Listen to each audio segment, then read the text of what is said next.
I'm still reeling, trying to make sense of the past few weeks. My name is Leopold, and until recently I thought I had a pretty good life. I'm 43, a software architect living in Austin, Texas. My wife Meredith and I had been married for 15 years. We met in college, and she's always been the vibrant, outgoing one, balancing my more introverted nature. She works as a real estate agent, a job she loves, and she's damn good at it. Always closing deals, always on the go. We have a beautiful home, a couple of dogs, and what I thought was a solid marriage. Sure, we had our ups and downs, but nothing that seemed insurmountable. Looking back, maybe I was just blind. Maybe I was so focused on my work and providing for us that I missed the signs. The first inkling that something was wrong came subtly. Meredith started working later and later. "Just trying to close a deal, honey," she'd say, kissing me on the cheek before rushing out the door. I didn't think much of it at first. Real estate is demanding, and I trusted her implicitly.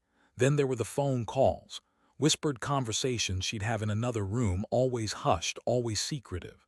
When I asked, she'd brush it off. "Just a client," she'd say, a little too quickly. I started to feel uneasy, a knot forming in my stomach that wouldn't go away. I tried to talk to her about it, but she'd accuse me of being jealous and insecure. "Don't you trust me, Leopold?" She'd ask, her eyes wide with feigned innocence. And I wanted to. God, I wanted to believe her. But the feeling persisted, gnawing at me, telling me something was terribly wrong. One evening I was working late, trying to debug a particularly nasty piece of code. Meredith had told me she was going out with friends for dinner. Around 10 p.m. I decided to call it a night. I packed up my laptop and headed home. As I pulled into the driveway, I noticed Meredith's car wasn't there. That's odd, I thought. She usually gets home before me. I went inside, the house quiet and empty. I figured she was still out with her friends and would be home soon. I made myself a sandwich and settled in to watch some TV. An hour passed, then another. Still no Meredith. I started to get worried. I tried calling her, but her phone went straight to voicemail. That's not like her, I thought. She always answers. I called her friends one by one, but none of them had seen her. My anxiety grew with each unanswered call, each dead end. Where was she? What was going on? I couldn't shake the feeling that something terrible had happened. I decided to drive around, hoping to spot her car. I drove past her favorite restaurants, her friends' houses, even the local hospital. Nothing. As I drove, I couldn't help but think about the phone calls, the late nights, the subtle changes in her behavior. The knot in my stomach tightened. Around 2 a.m., I was about to give up and call the police when I saw her car. It was parked on a quiet street a few blocks from our house. My heart leaped with relief. Thank God, I thought, she's okay. But as I got closer, I noticed something that made my blood run cold. Her car wasn't alone. Parked right next to it was a car I recognized.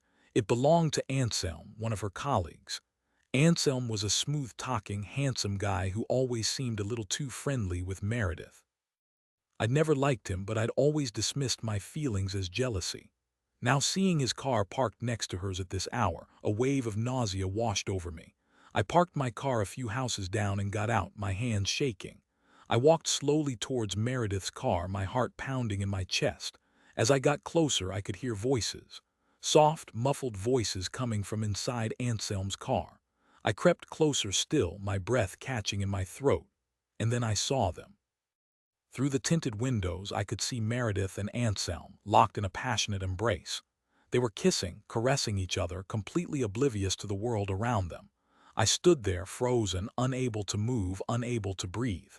The world seemed to tilt on its axis, and everything I thought I knew about my life shattered into a million pieces. Betrayal is a strange thing. It's a physical pain, a crushing weight on your chest. It's a burning rage that threatens to consume you. It's a profound sadness that leaves you feeling empty and hollow. I felt all of those things all at once.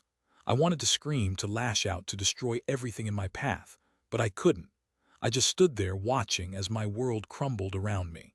After what seemed like an eternity, they finally pulled apart. Meredith laughed, a light, carefree laugh that I suddenly realized I hadn't heard in a long time. They got out of the car, holding hands, and walked towards Meredith's car. I knew I should confront them, but I couldn't bring myself to do it. I was too numb, too shocked, too heartbroken. I turned and walked back to my car, tears streaming down my face. I drove home, the image of Meredith and Anselm seared into my brain. I went inside, poured myself a stiff drink and sat in the dark, trying to make sense of what I had just seen. How could she do this to me? How could she betray me like this? I replayed the last few months in my head, searching for clues, for signs that I had missed. And I saw them now. The phone calls, the late nights, the subtle changes in her behavior. It all made sense now, too late.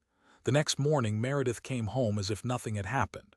"Hey, honey," she said, kissing me on the cheek. "How was your night?" I stared at her, my eyes filled with pain and anger. "Don't you dare," I said, my voice trembling. "Don't you dare pretend that everything is okay." Looked at me confused.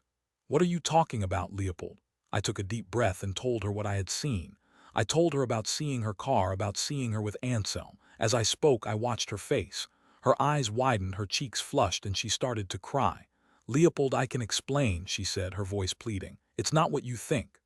"Oh, really?" I said, my voice dripping with sarcasm. "Because it looked pretty clear to me. You were kissing him, Meredith. You were holding hands. You were acting like you were in love." She started to sob, her body shaking. "I'm so sorry, Leopold," she said. "I didn't mean for this to happen. It just happened." "Just happened," I repeated, incredulous. "You just happened to be kissing another man. You just happened to be holding hands with him. You just happened to be betraying me." She didn't say anything. She just stood there, crying, as the weight of her betrayal settled on us both. "I want you to leave," I said, my voice cold and hard. "I want you to pack your things and get out of my house." She looked at me, shocked. "Leopold, please," she said. "Don't do this. We can work through this. We can go to counseling. We can fix this." "No, Meredith," I said. "We can't. You broke my trust, and I don't think I can ever forgive you for that. It's over." She begged me to reconsider, but I was adamant. I couldn't stay with her, not after what she had done.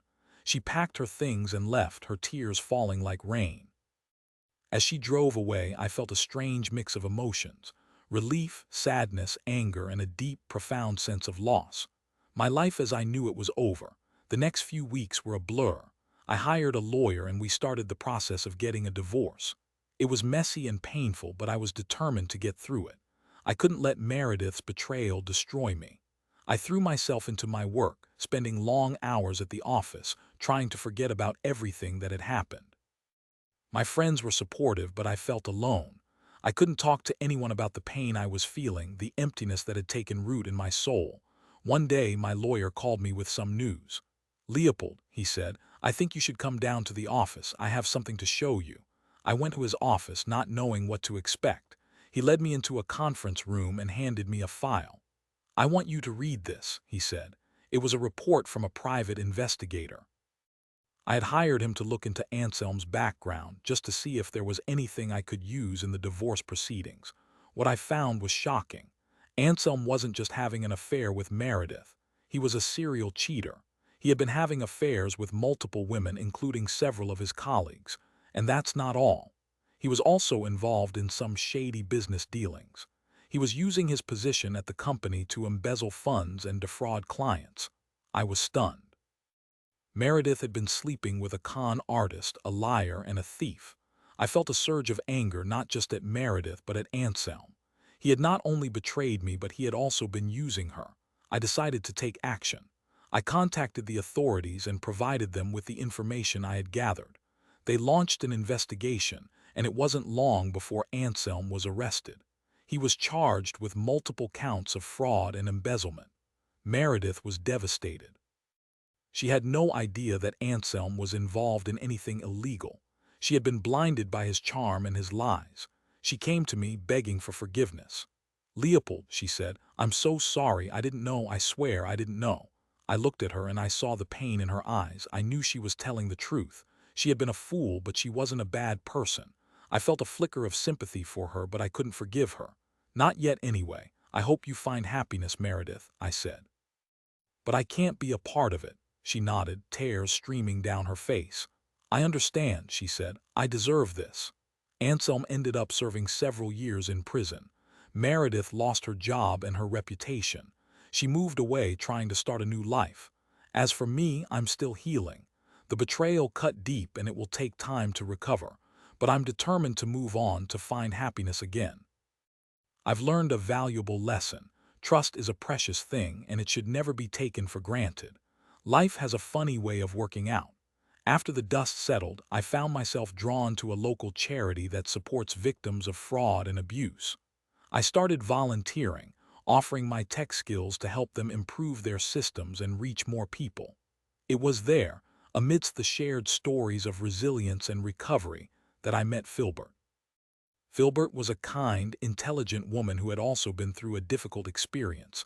We bonded over our shared pain and found solace in each other's company. Over time, our friendship blossomed into something more. Philbert understood my past, my fears, and my hopes for the future. She didn't judge me for my anger or my sadness. She simply offered her unwavering support and love. With Philbert by my side, I began to see the world in a new light. I realized that betrayal doesn't have to define you. It can break you, yes, but it can also make you stronger. It can teach you valuable lessons about trust, forgiveness, and the importance of self-love. It's been 5 years since Meredith's betrayal. I'm now married to Philbert and we have a beautiful life together. I've forgiven Meredith, not for her sake, but for my own. I've learned to let go of the past and embrace the future. Betrayal may have been a chapter in my life, but it's not the whole story. My story is about resilience, recovery, and the power of love to heal even the deepest wounds.